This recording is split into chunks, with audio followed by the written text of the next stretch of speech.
China has got all the babes on lockdown in Africa. Like everybody, each and every time, like, what's your favorite record? Like, okay, this song. It's giving us more work to do than ever. I don't understand why. Messages to do.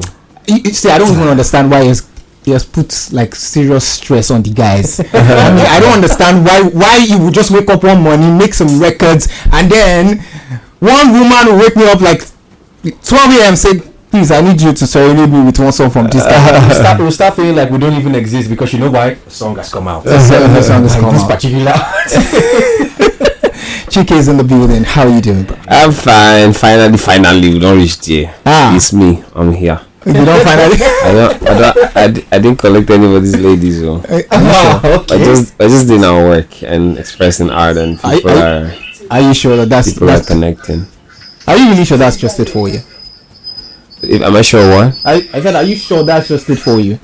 I think so. At least now, what I supposed to talk. That's the politically correct statement. Okay, so I mean, we take a look at your journey, right, from the inception, from the beginning, everything till now. Let's talk about reality shows. You know, kicking off from that, because I know for you started off, you know, being a reality superstar. All right, and then you did it not just once; you did it about 2 times. And tell me, how's the experience for you? You know, going into those reality shows at the time. Well, for me, obviously, I think they served their purpose. I can barely remember, to be honest. Because you don't like. Yes, I could. I don't keep those information in my memory that much anymore. Because there's just so much to be done, and so much places to go, and so much that has been done already. You know. So, but I mean, post all that, you know, there's been an album, a full album. You know, there's been a lot more career growth, and even now I'm getting ready for my second album. Okay. I'm super excited about the next album though, but let's talk about, you know, the Boo of the Boo-less project 2020. Yes. It was like we had the world listening to songs from the Boo of the Boo-less project. Trust me, everybody was paying attention, maybe because obviously we're not working. So they should lock us down again. I don't feel like they should lock us down. Don't say that. As an engineer, will you be happy if they lock us down again? Definitely not. I very good. We wash our hands and wear a mask. They should just leave us outside. So we looked at the progress and the success from that project. It was a big time for you. Yeah. Tell me, moving, or did you expect to see that coming when you decided to put up that project? Anybody who's putting in work in any endeavor, like any walk of life, to a large extent, in my opinion, I feel like you're definitely expecting. You not only expect, but you hope for good returns. So, but sometimes you're never really able to quantify or imagine in what way or in what size is gonna come. Yeah. But did I, at the time when I was putting in work, did I hope for the best? Did I want the best? I definitely did want, and even we still push now. Hoping for better and better, good, better, bestest experience, best taste. Just like the same way computer engineering is just in the I was about to go there and ask you, but why music? If not music, what else would you have done? Yeah, that question most times. I feel like the more time that passes just makes the answer to that question become, if not music, nothing else. You know, if you asked me this question 5 years ago, 8 years ago, I would say, oh, if not music, but it's music. There's no... There's nothing else. If you ask me the same question now in 3 years, I'll probably tell you, man, if not music, I'll probably just be dead. Yeah, so the more time that passes from, my first degree or my degree and all that, I just realized that this is, what I'm meant to do, because this is where I'm happiest. And that's Are you still going to use that degree for something? Or do you use it currently? The thing is, there's certain doors that you open with those conversations. In terms of just people trusting your capacity. Yeah, it doesn't even mean that the degree interprets the capacity, but it's just a safer bet for a lot of people. So I'm happy I have it. Yes, at the time. Yeah, I'm happy I have it. At least if we're in any room and it's only graduates allowed, I can easily walk in regardless of wherever I am, whatever else I do. Do you want to read more? I could walk in there based on merit. Do you want to read more? Sorry? Do you want to read more? I don't know. There's time. It depends on. I mean, we read every day. We try to study, learn things, but it depends on what you mean by read. I mean, like go back to school, get. I don't see that happening anytime. No, I don't see that. Definitely no PhDs. Why? I just feel like most people who go into masters and PhD, they have their eyes on education. That's my opinion. I feel like if you're gonna go do a PhD, are you going to go into the education system? Are you trying to get? So I mean, if that's not my plan, I don't need to spend my youth on that. Okay, pretty amazing stuff. All right, so let's run back to music. Yes, because that's why we're here. Yes, right? And there's a lot to talk about. I remember having a conversation with you. I think during the lockdown, and we talked about various things, and we went into your music, the kind of pressure that comes with doing better than the last thing you did. How are you dealing with that? Because each and every time when Chike comes up on the radio, there is an expectation, this high level of great music is coming, and it has to be sicker than the last. Tell me. I remember watching a video on one of the people that I really look up to, and that's Passenger, to be specific. Shout out to he was speaking about how Let Her Go became one of the biggest records in the world. I love that song. And how it started, by being a big record in Australia. Yeah. I think if I remember correctly, don't quote me, he was saying something about a station reaching out to him, like, we like this song, do we have the clearance to play? I don't know, it sounded like something like that. And they were like, yeah, sure. It was like, however it goes, sure. I mean, that's why I made the music.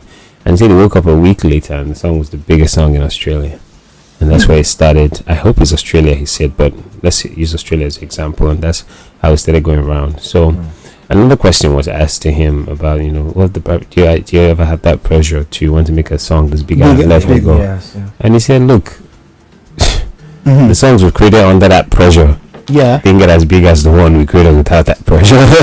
So it was almost like when you try to do that, you set up yourself to fail. So for me, that pressure sometimes automatically comes around, it comes knocking, but anytime I feel it, I try as much as possible to ignore it, because music is art. It's not about trying to impress anyone. It's about trying to connect to people, trying to tell your story, if that's what you're telling, or telling somebody else's story, but I try to not let that play too much of a role. You're a perfectionist in some type of way, right? I try just not to let it play. Sometimes it gets a better part of you sometimes, but if you keep your head, you remember that that's not what it's about. It's you against you. That's what my manager always tells me. You're against you. It's not. When you put out music, it's not going to be compared to whoever's song is popping right now, or it's just going to be compared to, did you deliver on the same level, or did your fans connect to you on the level that made them your fans? And that's all that matters. I mean, let's pick up from your manager, because I like the fact that you mentioned that at the time where you were in those reality shows.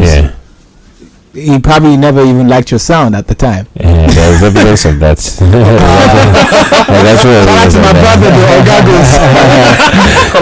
evidence of that. I like how you noticed that. Because right, is my guy though. Shout out to him, by the way. And I remember when he was saying that, who's this Chike guy? Guy? Somehow you came out of those competitions and you guys are working together. Tell me the relationship between you guys. You even got him a car. I mean, you got him. I think he earned that one. It's not about what I got. You got him a Benz. That's why he says doesn't like Benz. He don't like her now. One thing I try to learn, and every day I also sometimes stray away from that, is with music, it's just business. It's nothing personal. If tomorrow you see me, I don't want to curse here, and you say, oh, my music is this XXX. I just think that's your opinion.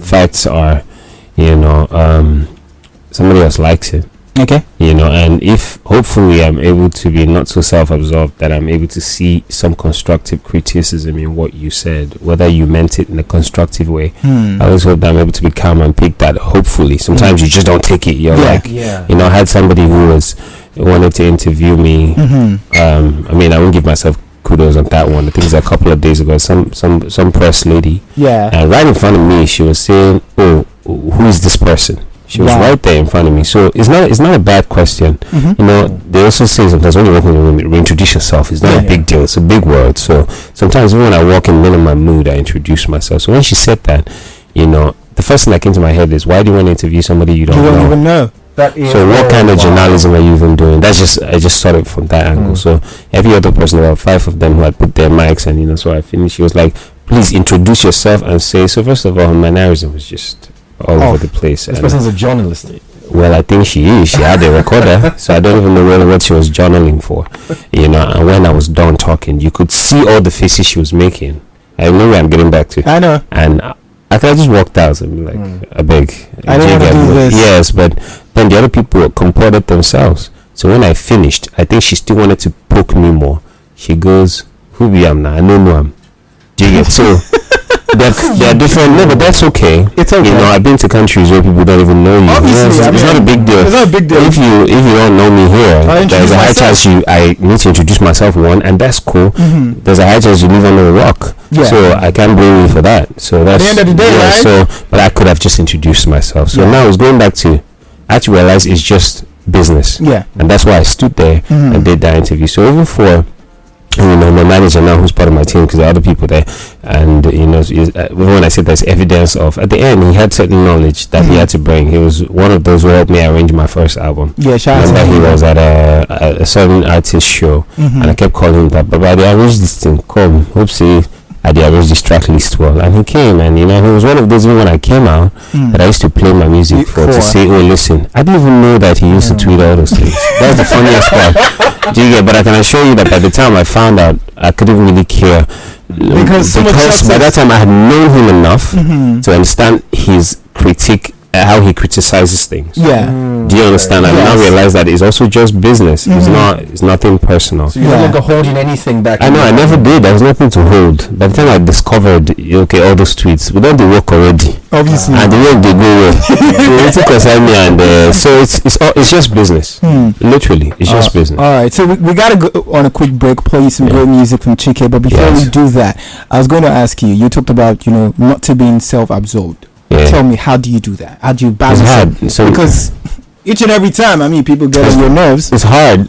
I mean, for me, a lot of times, if you get on my nerve, you see right there on my face. It shows. But I just try as much as I can to be around people who are able to, control that or hide that. Like, I can be with my guys now, and I just hope that by the time I have the outburst, we shut the door. Yes. That's why I try not to be alone. It's not like, because most times, you might just be doing something that's just wrong, and people expect you to keep a certain kind of composure because the same thing they wouldn't take. They want to shove it down your throat, and most times, if you can avoid, you just avoid. So it's having a reminder around you. Make sure you're always with people. So even if that's about to happen, you make sure that people don't see, that side of it. I mean, except that's the brand you're pushing. I mean, if that's what you are all about, then sure, you can do that. That's amazing. You give it to them. So let's go give something to them. Yes. This one, you didn't come alone on this record. You came to with 𝐕𝐍𝐒. So let's go. You want to introduce that?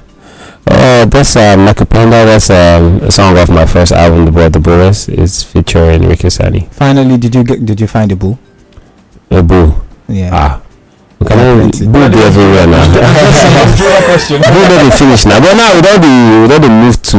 We don't be take care of our neighbor. Let's go.